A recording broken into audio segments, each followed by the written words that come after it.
how to allow or block apps ability to install unknown apps on the Samsung Galaxy S25, S25 Plus, or the S25 Ultra. First, tap on the home button to return back to the home screen. And from the home screen, swipe down at the top to open up quick settings. In here, tap on the settings icon. Next, we then scroll down and tap on security and privacy. After that, we then scroll down, and from here, tap on more security settings. Then scroll down and tap on install unknown apps.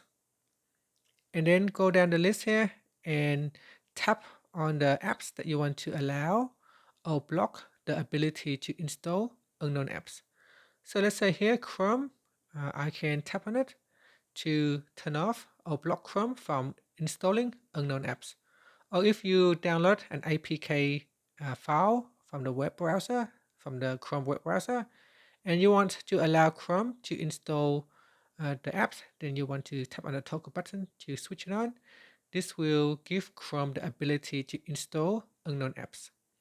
Finally, you can tap on the back key or tap on the home button to return back to the home screen. Thank you for watching this video. If you found it helpful, please like and subscribe to my channel for more videos.